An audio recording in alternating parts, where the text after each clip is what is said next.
Hey, what is going on, freedom fighters? Welcome back to another Break the Chains Media. Today is December 1st, 2025, and I'm about to cough. Oh my gosh, it happens every time.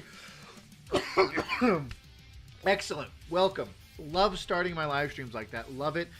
Making sure it's not too dark. Hold on. I gotta fix this. Since I already coughed, since I already fucked up the whole intro, we're gonna just roll with it. Hold on. Give me a second. Give me a second. Yeah, that's a little. That's much better. It's because it gets dark at like fucking 4:30 now. I have to at least get my studio lighting set up just right. But welcome to Break the Chains Media. Today is Monday, December 1st, 2025, and we are kicking it off fresh and clean for your December holiday cheer, holiday scene. What is up? Welcome one and welcome all. We are going to be talking about Jason Crow, Colorado Representative Jason Crow, and his disastrous Afghan Allies Act in light of what just took place, sadly, on Thanksgiving Eve with the National Guard and this Afghani shooter, this Afghani national that was in our country that used the SIV, the fast-tracked special immigrant visa that Jason Crow was such a proponent of. And we're going to get into all that. I did post a shorter clipped video for all of you friends and family members to go check out and watch. The link is, well, it's actually going to be in my channel, but check out the channel. Follow Break the Chains Media on Instagram, on YouTube, on Rumble. And there's a 20-minute video, short 20-minute video, full breakdown on the whole Jason Crow, Afghan Allies, National Guard debacle, trash, dumpster fire that is his rhetoric, and just how it ties in with this whole seditious behavior and defying legal orders, the whole garbage, right? We're going to get into all that here today on the live stream. We are also going to talk about Venezuela and this looming impending airstrike. And I know I've been talking about Venezuela for a lot here on the channel, but this is getting more and more like it's going to be an actuality, like it's going to become a reality. There is flights being rerouted, flights being redirected, and a lot to be said about this whole narco-terrorist drug cartel gang that's happening. And then Maduro himself asking for immunity. Maduro asking for presidential immunity from any and all potential crimes that he might be a participant in if Trump just stops and we come to the table. But that should tell you enough that you need to know in regards to the whole Venezuela debacle. And you know as well as I do, we were talking about this earlier on the stream, and past streams, that I think that Venezuela is intimately tied with the election interference, with this criminal cartel that is operating and running the election campaigns here in America. Ties to Smartmatic, ties to Dominion, it ties with January 6th, it ties with Tina Peters. This whole larger Venezuela debacle, I think it's much deeper than the narco trafficking that is being reported on. But we're going to get into all that on today's live stream. If this is the first time joining Break the Chains Media, hit that thumbs up button, hit that follow button. Welcome one, welcome all to Break the Chains Media. We do live streams Monday, Tuesdays, and Wednesdays here on Break the Chains Media. You can follow and check me out at breakthechains.media. That is the website.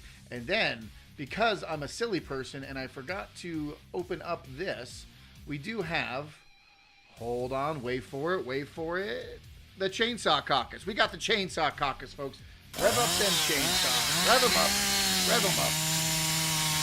So the Chainsaw Caucus is cutting through the government bureaucracy, bloat, corruption, and fiscal irresponsibility that is plaguing our government and our current electoral process right now here in America. So, Chainsaw Caucus is inspired by the Afuera movement by Javier Milei, and getting rid of government waste, fraud, and abuse, and just overall trash behavior from the government. So, if you want to support Break the Chains Media, if you want to support Chainsaw Caucus, $10 suggested donation.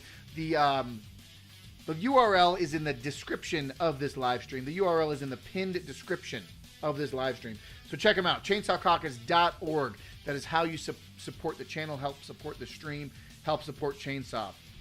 But enough of that. We are jumping right into it, folks. I don't know if, depending on where you found me, where you're following me, my social media, at least on X, I got a couple pretty good posts.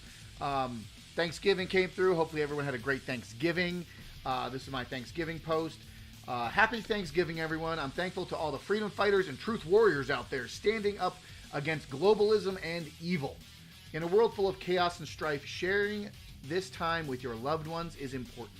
Spread good energy, positivity, warmth in this world desperately needs. That is true. Couldn't say it better myself. I did say it. I said that, and now I'm saying it better. But I can't say it better. You get where I'm coming from. But yes, I hope everyone enjoyed their holiday break. And this time, there's a lot of strife. There's a lot of division happening in the world.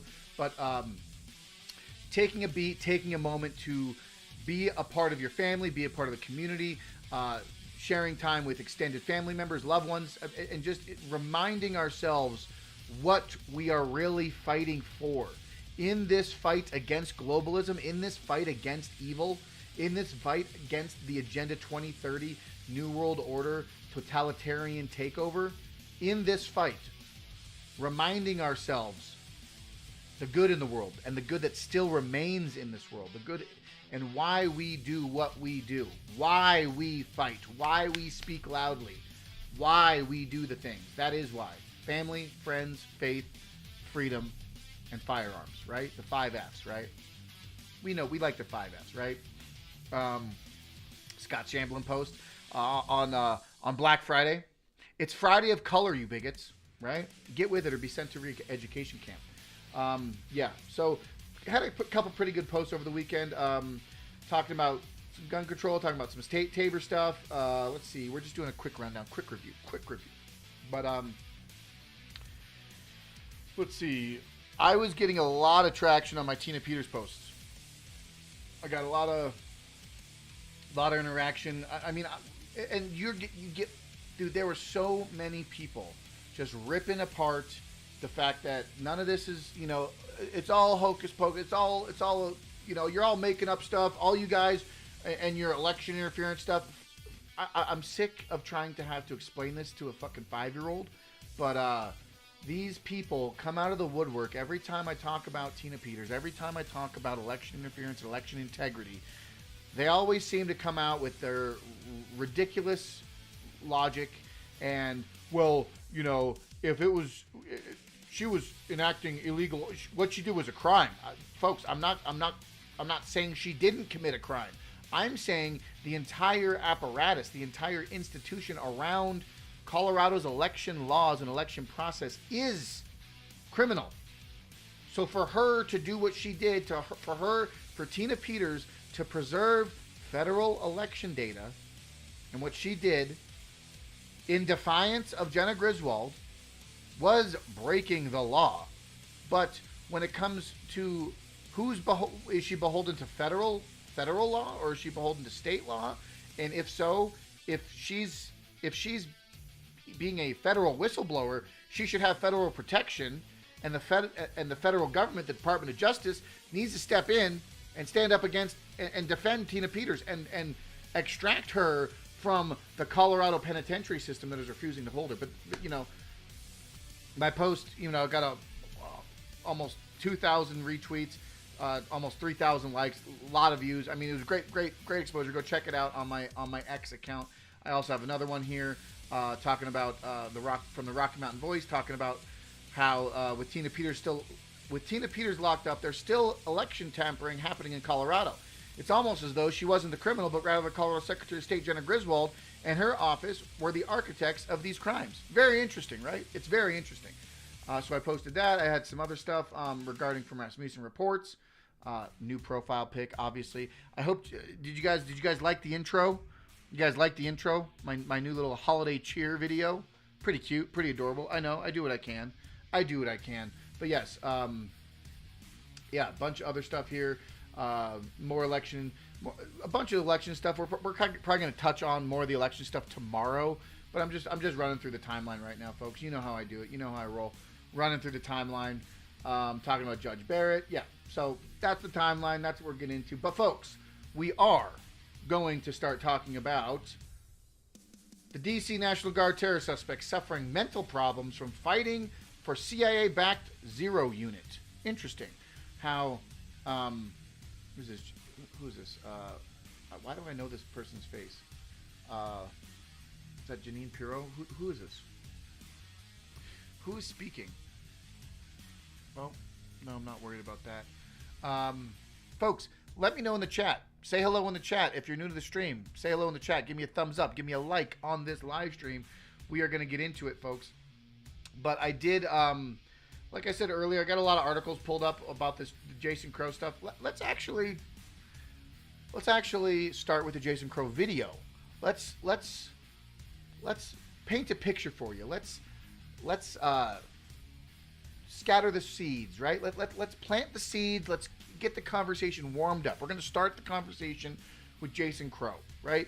Colorado Representative Jason Crow, one of the seditious six members, him with what was it, Mark Kelly and a couple others, right? These folks here, Alyssa Slotkin, Mark Kelly, Chris Delusional, right? I don't know, Chrissy Houlihan, Maggie Goodlander, all these seditious six conspirators, as they were, right? Is it a coincidence? At least 5 of the sedition 6 were trained by New Politics Political Agency. Interesting. These people get talking points and get taught how to politically articulate their positions from this New Politics Political Talent Agency. Very interesting. We are going to dabble in that in just a moment, but I'm letting you know, Jason Crow, part of this New Political Talent Agency group, but bringing it back to the National Guard suspect. Unfortunately, as of this reporting, as of Thanksgiving Day, unfortunately, where was she? Sarah, I don't want to mess her name up. Where was her name? What? How far back does this go? I was trying to find it. It was Sarah. What's up, Sick of Shitty Gov? Let's go. Treasure chest time for Sick of Shitty Gov. Appreciate you jumping in the chat, my man. Welcome. We are just getting it kicked off, so appreciate you catching the stream, my man. Why? Is this a different article? Oh, this might be the article. Yeah.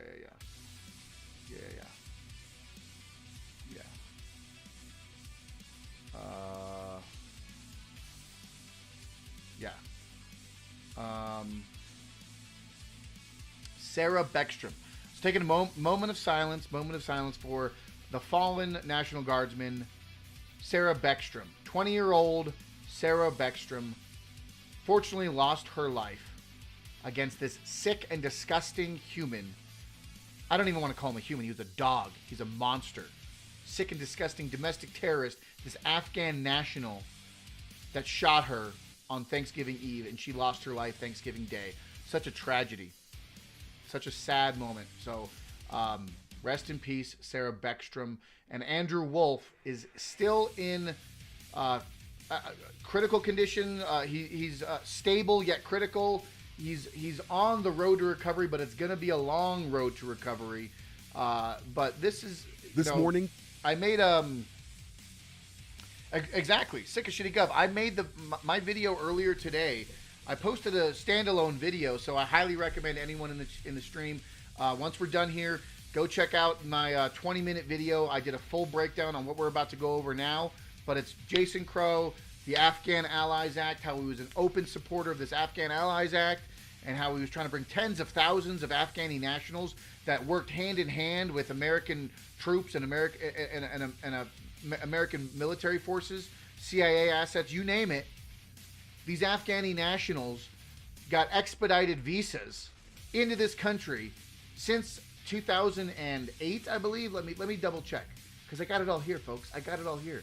You know me. I show up with the receipts. I do what I can, and I show up with the receipts. Where is the Jason Crow. Not that one. Where is it? Is it this one? No, not. Oh, here it is.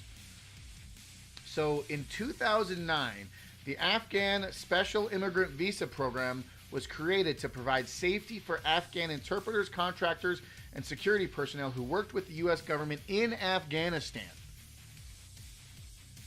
And Jason Crow has been a large supporter and a vocal supporter at that in regards to this Afghan National Special Immigrant Visa Program. And this dog, this psychopath, this domestic terrorist who shot at these National Guardsmen was you bet your bottom dollar that this guy got an expedited visa through this exact Biden administration program. And I break it all down in the video, but we're going to go over it right now because it's a live stream and that's what we're doing, folks. D.C. National Guard terror suspect suffered mental problems from fighting for CIA-backed Zero Unit. Let's take a listen, folks. Open fire without provocation, ambush style, armed with a .357 Smith & Wesson revolver. One guardsman is struck, goes down, and then the shooter leans over and strikes the guardsman again. Another guardsman is struck several times. Fellow guardsmen who were there responded immediately, engaging the suspect, neutralizing the threat, and subduing him at the scene. He was transported to a local hospital where he remains, as we speak, under heavy guard. Thanks to the swift and coordinated response of the National Guard and the Metropolitan Police Department, no additional victims were harmed, and the scene was secured within minutes. What's this chick's name? I know her. Is it Janine Pirro or what's her name? Let me know in the chat what her name is. But yeah. So the suspect Afghan terrorist accused of gunning down National Guard troops just blocks from White House struggled for years with violence she saw as part of a notorious CIA-backed paramilitary group in his home country, according to a longtime friend. When he saw blood, bodies, and the wounded, he couldn't tolerate it. I'm sure that's why he acted the way he did. I'm sure that's why he traveled thousands of miles from his alleged home in Washington State to come to D.C. the day before Thanksgiving to act out a domestic terrorist attack. I'm sure him seeing blood and bodies and wounded is really what shook him, not the fact that he was a radical jihadi insurgent from Afghanistan wanting to destroy and sow division and sow chaos in America. Send it. Spare me this bullshit narrative lies. Lachenwall was part of an elite group of Afghan fighters known as the Zero Units, or alternatively Death Squads, which battled the Taliban alongside U.S. forces for over a decade. And I'm gonna try to hold my tongue, but the ABC article did it too. The father of five, this Afghan national father of five, settled in Bellingham, Washington, after he fled Afghanistan following the Biden administration's disastrous 2021 pullout. Folks, they're trying to humanize this psycho. They're trying to humanize him. Lachenwall's role with the Zero Unit remains unclear, but he reportedly joined a security guard in 2012 when he would have been about 16 years old, one of his cousins told the Associated Press. He remained the group for nearly 10 years and reportedly promoted to a team leader and a GPS specialist along the way, and only left the group in 2021 as U.S. forces haphazardly pulled out of the country. But whatever he did in that time reportedly exacted a heavy toll. Oh, see how they're spinning this story? They're trying to humanize him. They're trying to make it, oh, woe is me. He suffered mental problems, and he just was so shook. He has all this PTSD from the war in Afghanistan, and that's why he shot unprovoked against these National Guardsmen in D.C. Totally unprovoked attack, right? That's why he did what he did. They're justifying, justifying his harm, justifying his crime, justifying his assault against our fucking American military men and women. Disgusting. Disgusting. Shame on you, New York Post. Beautiful woman dead. A whole life ahead of her. Dead. For what? This evil psychopath.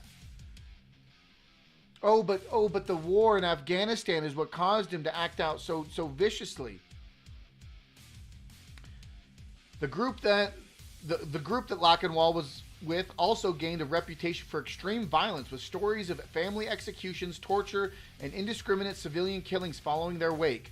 So why the hell was he brought here if he was such a violent, militarized, weaponized task force? Why was his visa granted through this Afghan Allies Act program that Jason Crow was such a vocal supporter of? Because they lowered the threshold. Jason Crow specifically was a supporter of this bill, and he wanted to expedite the visa process for Afghani nationals. Let's get into it, folks. Okay? You know, I can keep, you know, I have a CIA confirmed shooting suspect worked with the agency as a partner task force. Suspect led Afghan Special Forces unit that worked with U.S. troops, the former colleague says. Suspect detained in D.C. shooting was granted asylum earlier this year. I mean, it goes on and on. Report after report tying this person with exactly what Jason Crow was in support of. So let's take a listen to what Jason Crow has to say. America is strong not just because we... This is from July 15th, 2025. So this is just a few months ago. Just a few months ago, Jason Crow was still up here pulpiting that Afghan nationals need to come in here by the tens of thousands.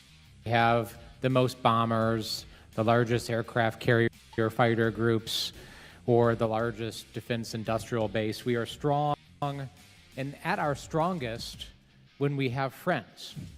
You know, our partners and our alliance network is the envy of the world, and it certainly is the envy of our adversaries who repeatedly have tried to build similar alliance networks.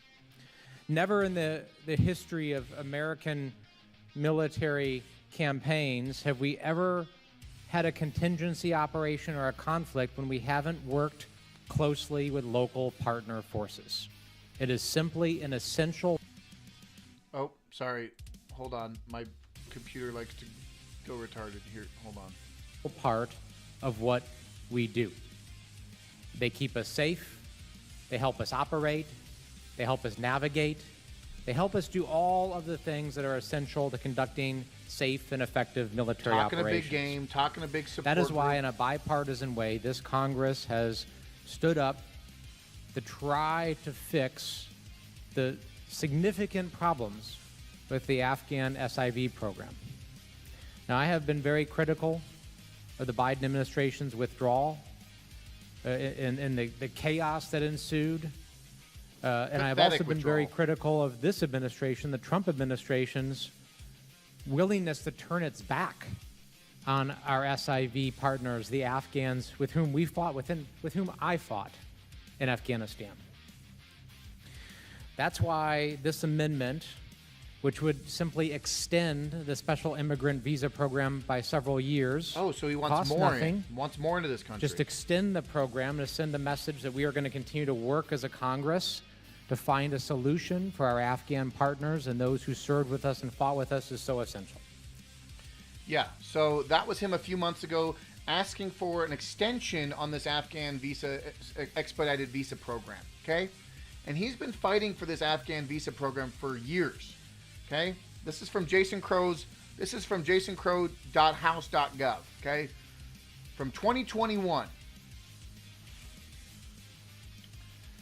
Today, excuse me. Wow.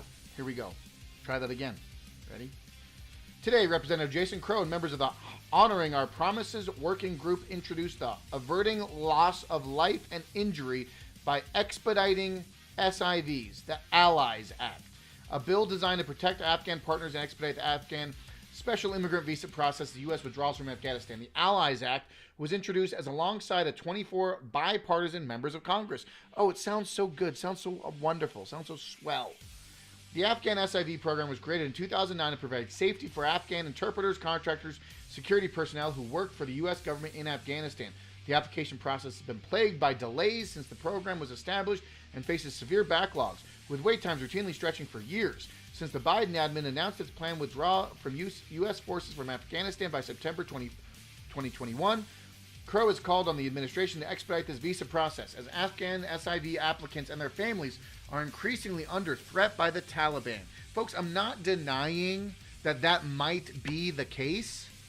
However, lowering the bar for admission into our country from people who are objectively anti-American, who are objectively plagued by decade-long wars in their home country, to then be expedited and extradited, brought back to America, who don't assimilate, who don't become naturalized American citizens, who are basically military or wartime refugees, who might have a little disdain for America, who might have a little bit of resentment for America and the principles in which America stands for.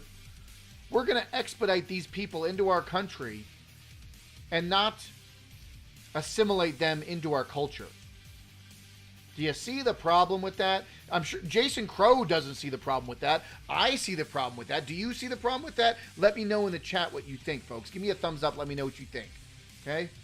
The Allies Act would increase the Afghan SIV cap by an additional 8,000 visas and remove burdensome application requirements that slow down the application process without impacting national security. Without impacting national security. I'll read that one more time, but slower, while I pull up the story of the National Guardsman being shot by an Afghani national. Without impacting national security. It's not lost on me, folks. Right here, plain as day. I got the receipts. We're showing it right now in real time. It very much is impacting national security. By now we're seeing 2 National Guardsmen shot, 1 dead and 1 in critical condition, because directly related and directly in response to this Allies Act. Okay, Jason Crow goes on, blah, blah, blah, blah, blah, blah. You know, bullshit. And this is the disconnect, folks. These are the people. This is his amendment. It's only a couple pages, basically talking about how to limit this shit. But folks, it's so disgusting. Okay, and before we go into the list of evidence that I have of these Afghan nationals who are not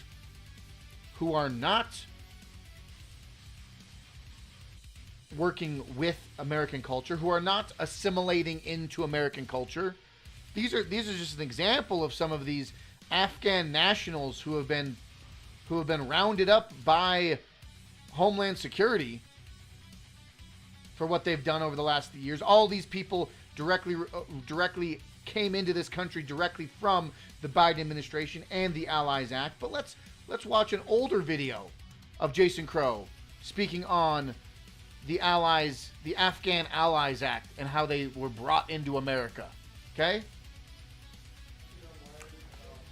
You've been the face in many ways, certainly here in Colorado, of the Afghanistan exit and the resettlement program of resettlement of refugees happening in the Denver area, but happening here in Colorado Springs. I'm curious if you could just kind of give us an update on where we are in that process, and how all that's going for us here in the Centennial State. Yeah, absolutely. I mean, this is an issue that's obviously personal to me and my fellow combat veterans. These Afghans, this is from 2021, these friends of ours, helped save our lives, helped us 2022, accomplish our missions over the last 20 years. In so many ways, I may not be here sitting talking to you today had it not been for the service of these Afghan soldiers and translators and interpreters and others. And there's so many veterans across Colorado who have a similar experience. So I've been working with the veterans groups to make sure that we continue evacuation, that we push the administration on being clear about what that continued evacuation will look like. but that we're also bringing folks to the United States, and we're doing the refugee resettlement process. Over 50,000 refugee resettlement Afghans process. have now been brought to the United States. They're residing at 8 different military bases throughout the country. Sorry, that was a big process. Over 50,000 Afghans have now been brought to the United States. They're residing at 8 different military bases throughout the country. 50,000. And about 3,000 to 4,000 a week are moving off of those military bases and being resettled throughout the country, including here in Colorado, where we've already welcomed several hundred, and we expect to welcome several thousand by the time this is all said and done. And we will, as a state, do what we always do, and we'll open up our arms to these amazing folks, these partners, these friends, people who have already shown their patriotism for America, and they're going to be great Americans. Yeah. When we were covering this, many of our viewers, as you know, here in Colorado Springs specifically, a huge community's investment in the military, many veterans here, wondered if more shouldn't be done to support our veterans versus... Okay, so he just pivots to another talking point about veterans. Folks, did you catch that? 50,000 Afghan nationals, 3,000 to 4,000 a week were being processed. Back in 2021, mind you. This is 2021. Jason Crow, proponent of Afghan nationals coming into this country on expedited visas. Like I said previously, I'm not saying all of them are a threat. All of them are not dangerous. However, when you lower the bar, when you lower the standards, when you allow an unvetted process of people like the CBS article, like the New York Post article was saying, how this man, this pathetic excuse of a man, how this individual was war torn and PTSD and all the stuff he saw in Afghanistan really changed him. And then you get expedited visa processes allowing these people in. We don't know their full intention. We don't know their mindset. We don't know what they feel, what their thoughts are on American policy and American culture. And we let these people in. We let these people in for years. And that's why, where's the article I have? Was it this one? This one here? Was it this video? No. It was this one. Yes. That's why Donald Trump stopped the visa process, right? Let's take a look. 2 National Guard members are in critical condition after being shot just blocks from the White House in what investigators call a targeted attack. The suspect came around the corner, raised his arm with a firearm, and discharged it at the National Guard members. The suspect, identified as 29-year-old Ramanullah Lochinwall, allegedly tracked the guardsman before opening fire. He was then shot by other Guard members and was taken into custody critically injured. The reason that this suspect is in custody is because of the bravery of the men and women of the National Guard who responded due to their extensive training to secure American lives today. Sources say Lochinwall is believed to be from Afghanistan and entered the U.S. in 2021 during the Biden administration. Sources say he was granted asylum earlier this year under the Trump administration. President Trump overnight called for the re-examination of all immigrants from Afghanistan admitted under the Biden administration, saying we must take all necessary measures to ensure the removal of any alien from any country who does not belong here or add benefit to our country. Let's start moving! The FBI is investigating the shooting as a potential act of international terrorism, trying to determine if it was inspired by an international terror group. The victims, a man and a woman, are both National Guard members from West Virginia and were on orders from President Trump to help reduce crime in the nation's capital. Now the president is ordering 500 more troops to Washington. They'll join the more than 2,000 already there. Critics have argued their presence is unnecessary and is an overreach of federal authority. A judge ruled just last week that the deployment in D.C. likely violates federal law, but the judge delayed the ruling from taking effect to give the Trump administration time to appeal. Overnight, the president insisting the deployment will continue, saying, "We will not be deterred from the mission the service members were so nobly fulfilling." And breaking overnight. Yeah. So this is the current state of affairs, folks. We are dealing with a level of seditious behavior by Jason Crow and his his little gang of six over there, the little seditious six that are saying that Trump's enacting unlawful orders and military doesn't have to follow unlawful orders. And it ties right into this narrative of the National Guard shouldn't be there. If the National Guard wasn't there at all, no one would have been dead. They would have been shot, right? Well, would have this domestic Afghani national terrorist decided to shoot someone else? Just decided to shoot a civilian or a politician? He obviously had an intent. Traveled across the country from his alleged home in Washington State to come to Washington, D.C. to shoot 2 National Guardsmen. Okay? So there was obviously some sort of intent with his motive, with his, position and what he did. The sick fuck. This is the problem. This is how we have to address it. We have to look at it critically. And Jason Crow is a direct reason why this person is here. Okay?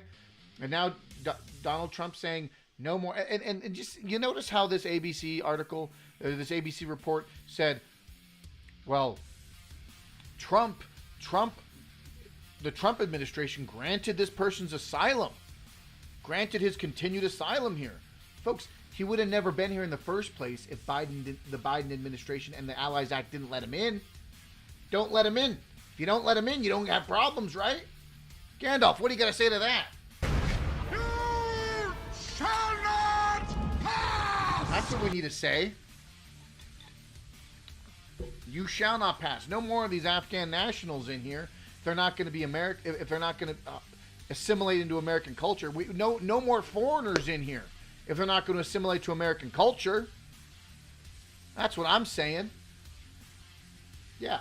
Seditious Six. Video fuels color revolution fears against Trump. This is all part of this larger narrative on how they spin and foment division, and they foster and they cultivate this internal division in our country. When you get people like this saying the things that they said and saying how the military it's a duty to not follow unlawful orders. Trump has not instituted an unlawful order, and he has not put the military in a position to follow unlawful orders. The National Guard in D.C. is totally within the scope of the government, within the scope of the president. This can be done, and these people are fomenting it. And Jason Crow is one of these six, and Jason Crow was part of the Afghan that was supporting this Afghan Allies Act. It's all tied together. Hey, what's up, Melindy? You got treasure chest too. Appreciate you joining the live stream. It's all good. Thanks for being here. You don't have to catch up. You can hang out with me. Melindy, honestly, if you're hearing right now, like I basically went over everything I already released. I released a 20-minute video of everything I just went over. So you're kind of in a perfect spot, because if you want to see my rundown of what how Jason Crow ties in with the Afghan Allies Act, ties in with this CIA asset, the CIA operative, the zero point Afghan national that shot at this dog that shot at these National Guardsmen. I already made a 20-minute video, and that's on my Rumble and on my YouTube, so you can watch a standalone video. You can share that standalone video with your friends and family to let them know the kind of bullshit that Jason Crow pushes and the kind of narrative that he's fomenting. And it ties right into what I'm about to get into here with the Seditious Six conversation, and how these people were trained by New Politics Political Talent Agency. At least 5 of the 6 members of the Seditionist Six Democrats were trained by the unknown New Politics Political Talent Agency. New Politics is a purpose-built political talent agency and campaign accelerator that recruits, trains, and develops leaders with service backgrounds to transform our politics. They even recruit from intelligence agencies as well.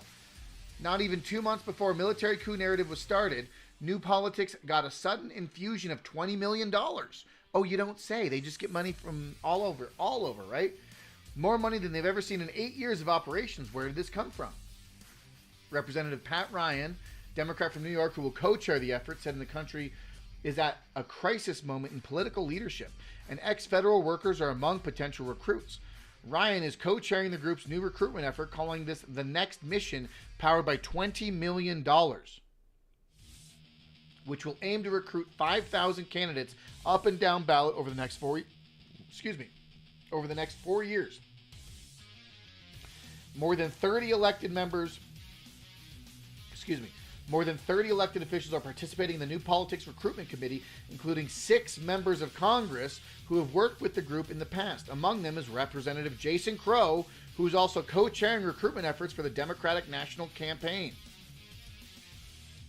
These people are working with this New Politics group, but they somehow raised $20 million this year. It's so convenient that these people are working together to foment this level of conversation regarding the unlawful orders and how you're supposed to defy unlawful orders from Trump.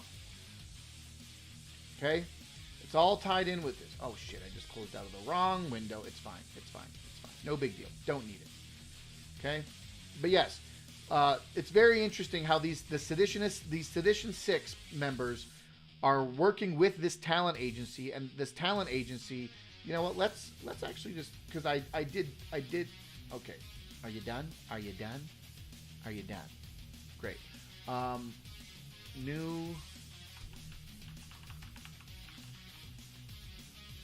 Yes. Newpolitics.org. This is the website, folks.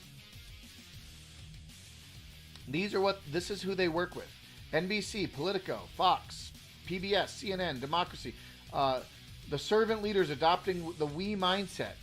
Okay? New Politics founder Emily Cherniak's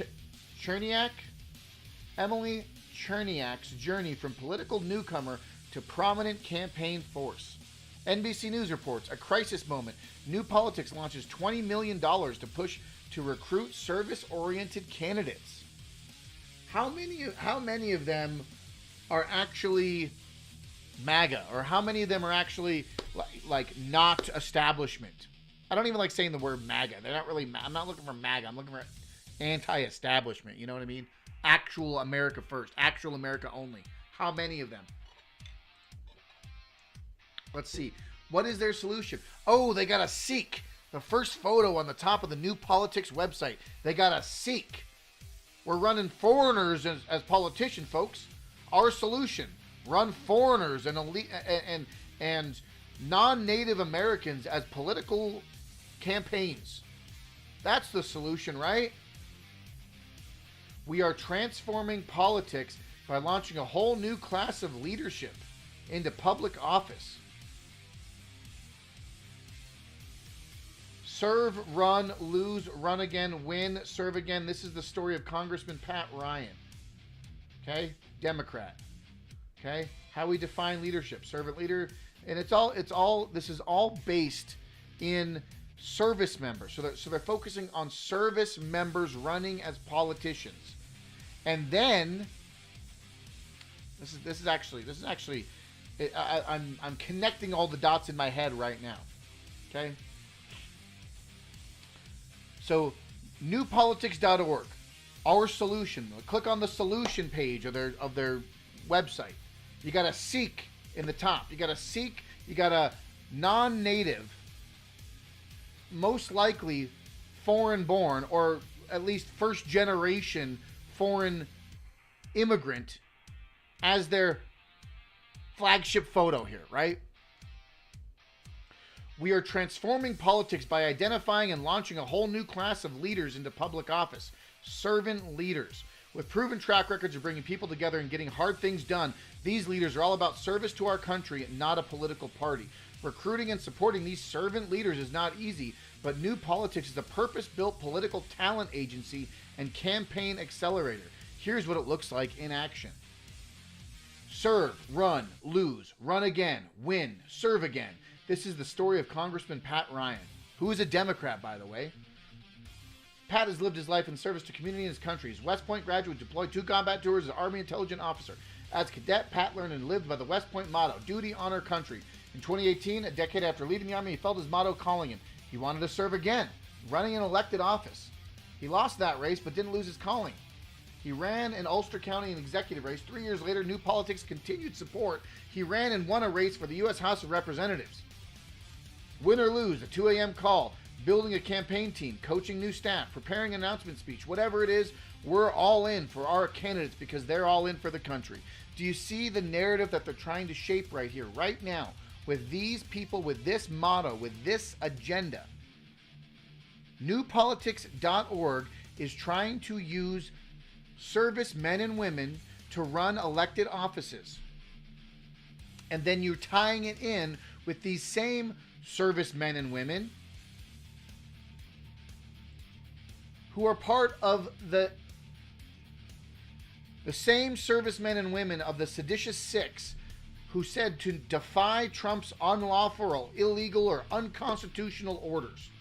The same people, part of the seditious six, are working with this NewPolitics.org campaign to make sure that they're showing division, animosity, and fomenting infighting in America against the current administration to make sure that they get their political ends.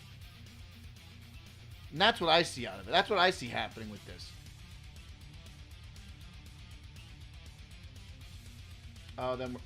These are the Venezuela attacks. Hold on. That's not what I want. We'll talk about the Venezuela in a second. I'm just going over my thumbnails, going over my tags. So yeah, the New Politics, right? I wanted to see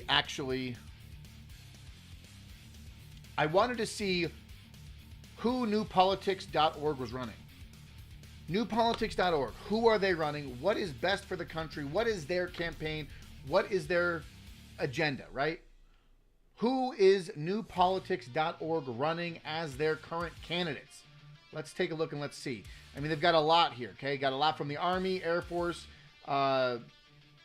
military spouse. That's a thing you can do, I guess. I guess that includes being a service member, a military spouse. Okay, sure. I guess I'll hold my comments. So you got a lot of people here. These are all. I wish. What would be interesting? Oh, there's Jason Crow. Oh, Jason Crow right there. Would you look at that? Our buddy, our friend, our pal. Jason Crow. Jason Crow, part of the NewPolitics.org candidates. Okay, let's click on him, right? Let's see what it is. Jason proudly represents Colorado's 6th Congressional District in the U.S. House of Representatives. He's an Army Ranger. Okay? And you got... So these are all current candidates, current members, okay? I'm not going to click on each one of them, but all of them are, I mean, arguably, what is this? Folks, in the chat, help me out. Candace Avalos, a first-generation Black Tina American. Black Tina. She's a Black Tina American. Is that a real word, folks? What is that even combining? Latina, an African? A Black Tina American brings her multicultural background to her role as a nonprofit executive leader. Another nonprofit executive, would you look at that? A nonprofit executive leader. With expertise in foreign languages and student affairs, Candace spent 8 years fostering civic engagement in Portland State University. I don't even have to guess. She's a Democrat. A Black Tina, nonprofit, Portland State University. Spare me. Say no more. Okay? I'm just poking at people. Let's take a look. Andrew Beeler. Let's see what his story is, right? Naval Academy, naval officer, South China Sea, Middle East, Port Huron. From Port Huron. He's running on a platform of conservative values. What kind of conservative is this? Michigan House Representatives District 83. We're just going to go on a little deep dive here real quick. We're going to go down a little deep dive. Andrew Beeler, House District 83.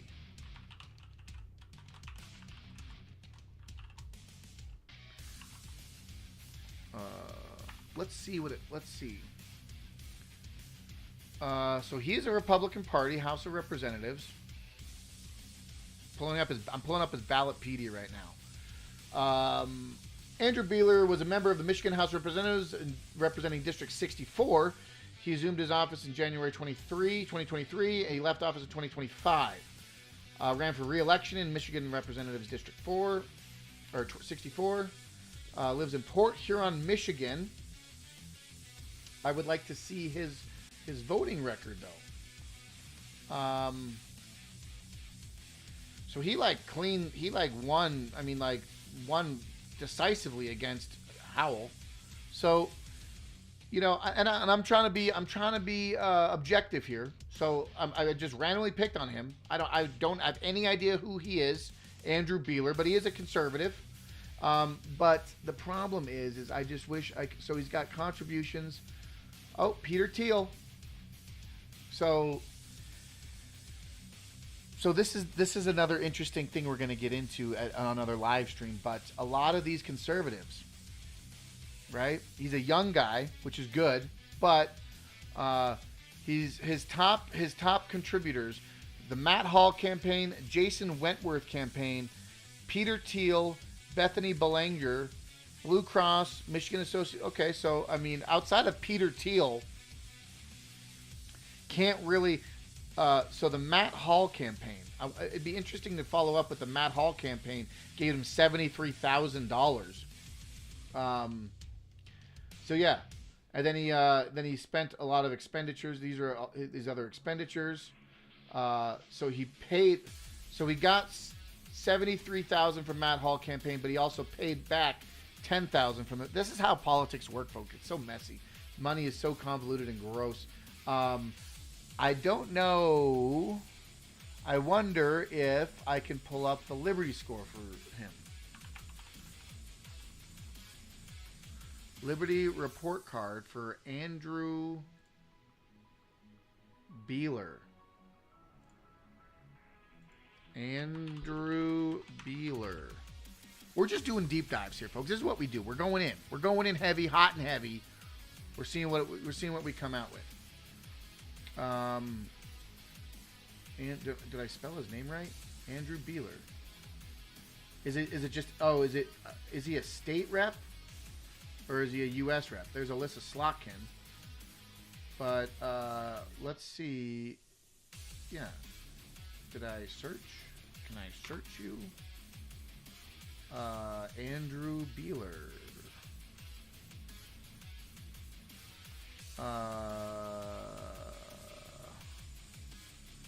Hold please. Hold please. He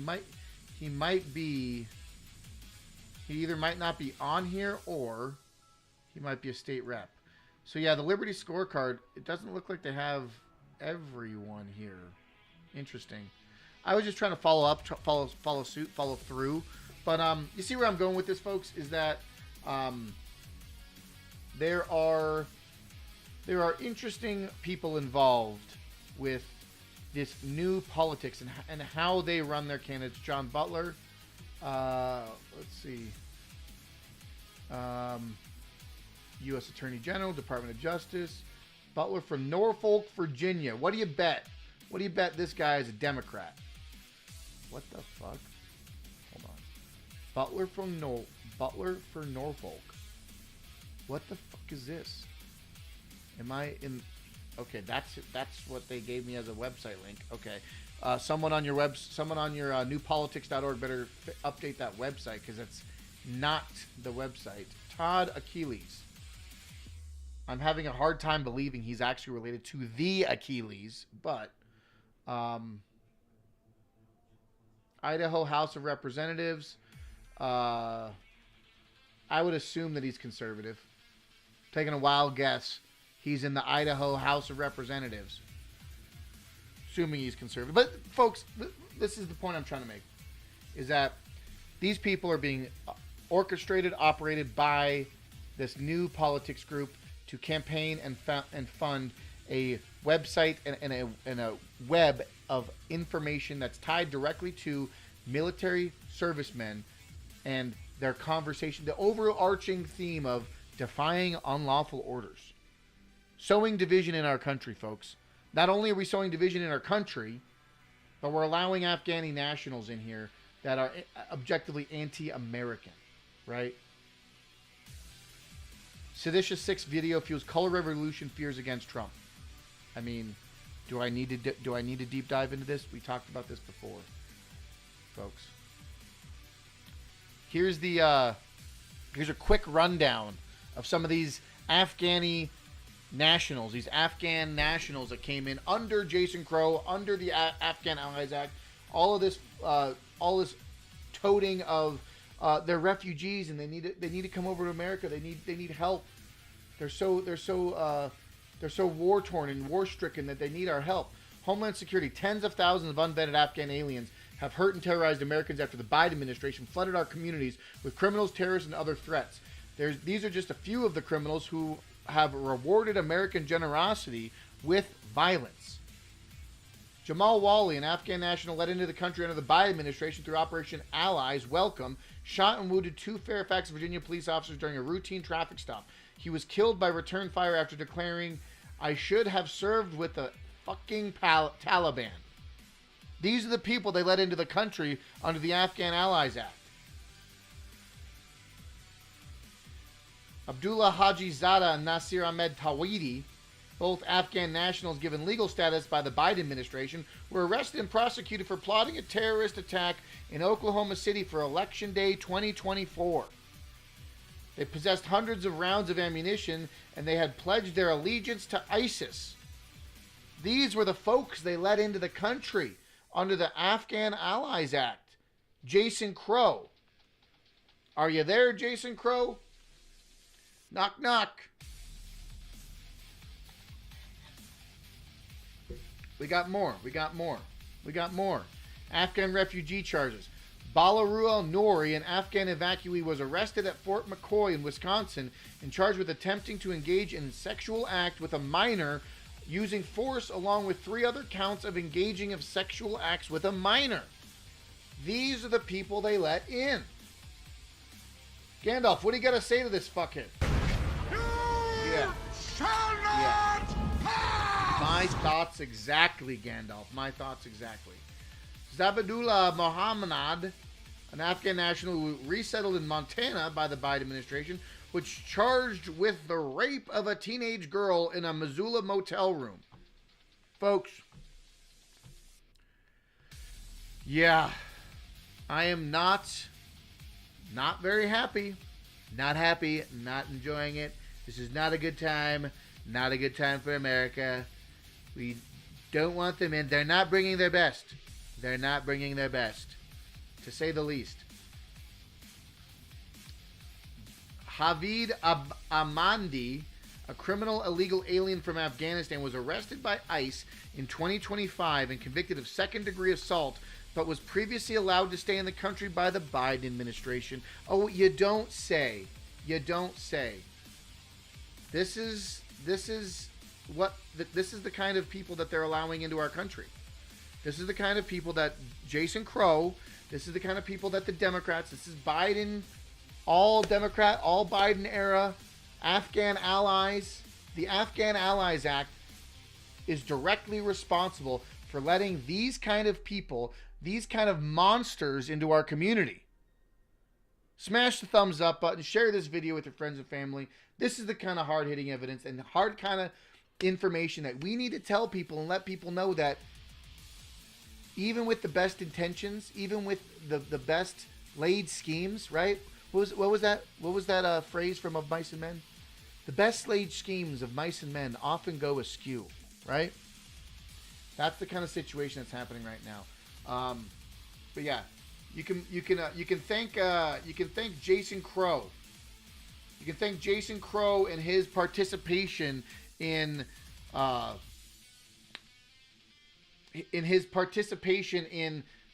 allowing and promoting these Afghan nationals into our country. These Afghan nationals who shoot and attack National Guard members. Kill one of them. One in critical condition. That's the kind of allies and friends that Jason Crow speaks so highly of. Shame on you, Jason Crow. Shame on you. Folks, we're going to be wrapping up here. We got a few more minutes. We are going to be cutting this live stream in 5-10 minutes. But I did want to touch on this Venezuela thing because the Venezuela thing is important. It's been ramping up since the summer. We've heard about it since they've been attacking the drug boats. And, you're going to see some other political pundits out there talking about how we don't like it. It's not good. It's an escalation of force. And dude, I hear that. I see that. I feel that. I empathize with that conversation. There is an entire conversation to be had about making sure we have an active war declared by Congress, going through the proper legal situations. However, what the Trump administration is doing right now is they are using. Hold on.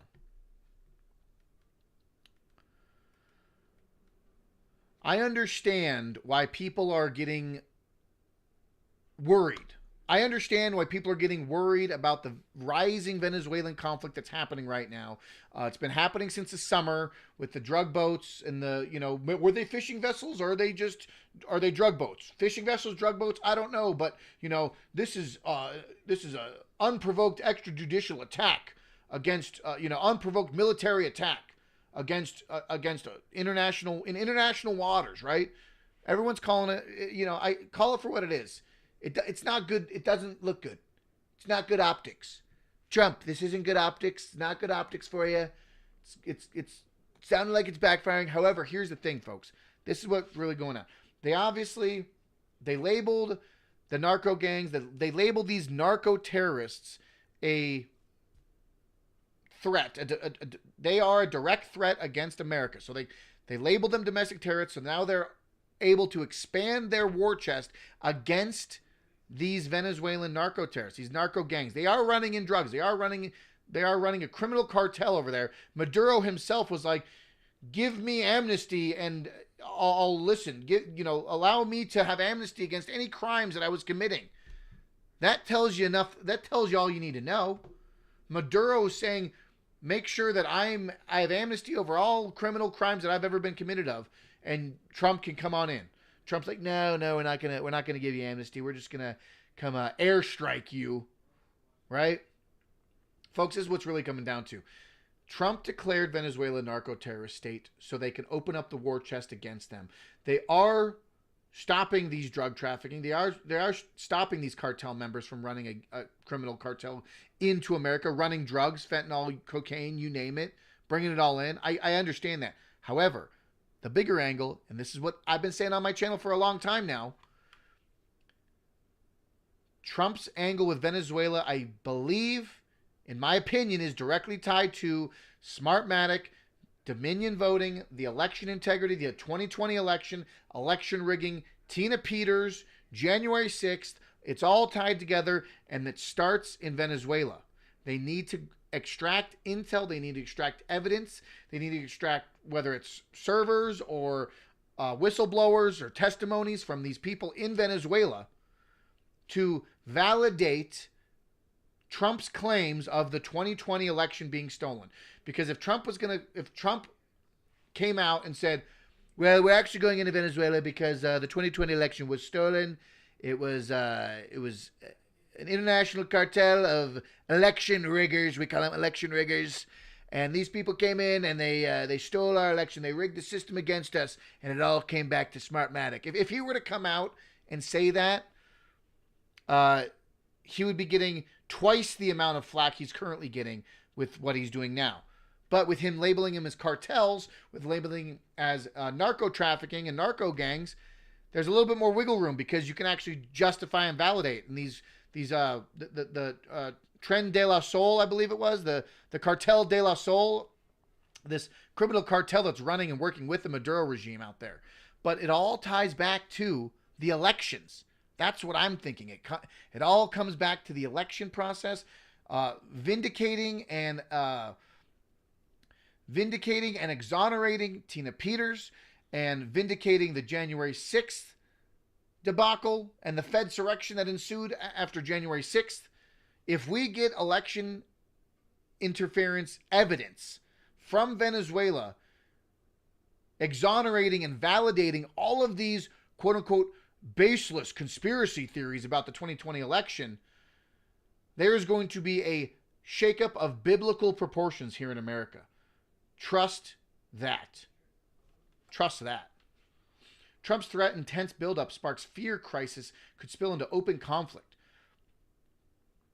In Dubai, President Donald Trump sharply escalated tension with Venezuela on Saturday, issuing a stark warning that the country's airspace would now be considered, quote, closed. What is going on, Joey Cannoli? What is up, my man? You get the treasure chest. Thanks for joining the chat. Thanks for joining the stream. What is up, my man?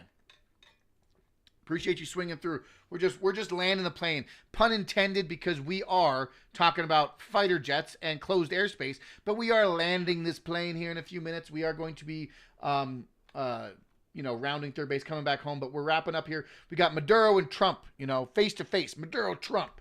The declaration, delivered in an all-caps social media post addressing to airlines, pilots, drug dealers, and human traffickers, has intensified fears of Washington may be preparing for a military operation inside the Venezuela territory. You don't say. Caracas swiftly condemned the move, calling it a let me slow down here. Calling it a colonialist threat and accusing Washington of using aviation advisories and military deployments to build pressure for the removal of President Nicolas Maduro. Well, Nicolas Maduro is working intimately with the cartels out there, right? What closing the airspace actually means, the airspace above and around Venezuela is be closed in its entirety. Airlines may reroute. Carriers fear accidental engagement due to heightened military activity. Venezuela may treat airspace breaches as hostile. Repatriation flights of Venezuela migrants could stop. Commercial cargo routes may be disrupted. Signals possible precursor to military action. Diplomatic fallout intensifies. In short, increases the risk, disruption, aviation, and signals that Washington may be preparing for something bigger. And that's exactly what I'm saying. Washington's preparing for something bigger because I believe they need to get boots on the ground. They need to extract hard evidence data, whether it's servers, whether it's drives, whether it's actual physical people, whistleblowers, people intimately tied with Smartmatic voting systems that worked in the Venezuelan elections in the mid and late 2000s to secure Maduro's victories. All of this ties back to election integrity here in America, election interference in America, January 6th and the Fedsurrection, and us contesting the 2020 election votes, tying back to Tina Peters in Mesa County here in Colorado. All of this is intimately tied with the ongoing and the ongoing efforts and rising tension and conflict in Venezuela. Warning comes after U.S. aviation authorities urged airlines to exercise heightened caution in Venezuelan airspace. I mean, they're probably going to be using drones. They're going to be doing all kinds of stuff. But this is my thoughts. What are your thoughts on the escalation conflict in Venezuela? Okay? What are your thoughts? What do you guys think in the chat? Let me know in the chat. I don't know if I need to continue. I mean, like, this is more of the same stuff. It's the same stuff, Caribbean. None of this is unconstitutional. I do genuinely feel that we need to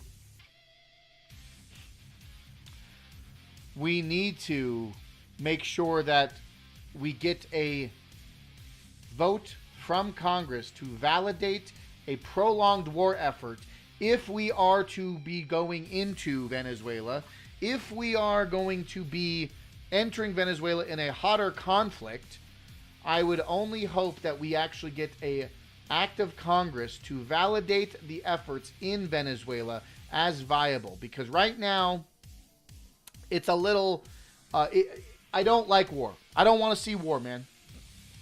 I don't think anybody wants to see more wars, right?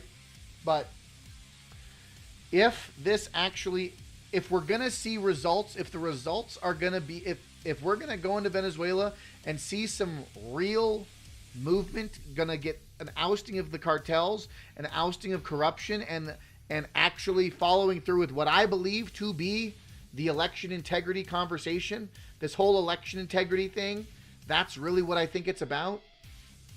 Quote me on that. I've been saying it for months, but I mean, you can go back to any of my live streams.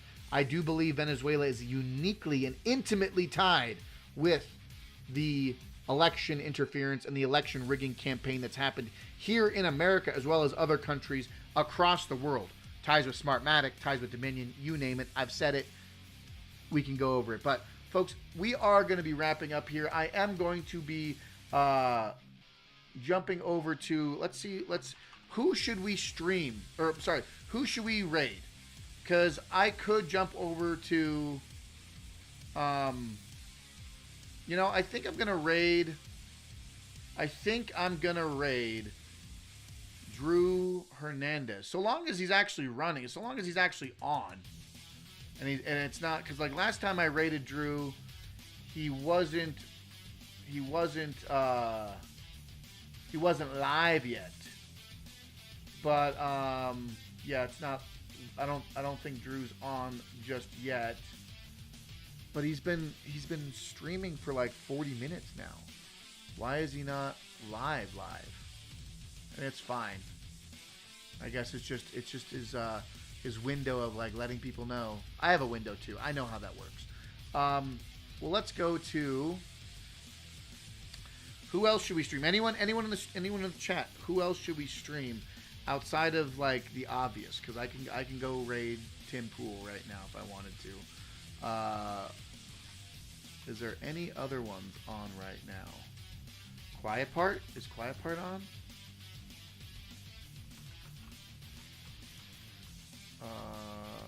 No, I don't see that either. I guess we're just going to raid Tim Pool because I don't see anyone else. We're just going to grab that. We're going to jump over here. We're going to make it happen. And is it going to go? Is it going to go? Are we going to go? Or is it just because why is it not playing? Am I just being special? Am I the one that's not seeing this happen? Okay. Is it because I'm in Rumble Studio? I'm trying to understand what is going on right now. I know Tim is on right now. So maybe Drew was on. Maybe we just raid Drew anyways. Like, actually, let's do this. I have a better idea because for some reason my computer is just being dumb. Let's see if on my phone I know that's on. So let's see. Is he going right now? Yeah, he's on right now. So let's go raid Drew. That's what we're gonna do. We're gonna raid Drew. Oh, there. See? Okay. Thanks, man. We're gonna raid Drew. Well, folks, I appreciate everyone in the stream. I appreciate everyone hanging out. I think we had a pretty good live stream today. Make sure you go check out my standalone video on Jason Crow. Make sure you go check that out because I think it's a pretty good video. 20-minute video. It's on YouTube. It's on Rumble. Follow me on all the socials: X, Instagram, Twitter, Facebook, you name it, all of them. Okay, but let me just punch this in here real quick because we are going to be rating Drew Hernandez. Folks, I appreciate everyone hanging out. We'll see you next time. Thanks, and always remember to fight for freedom and never give up.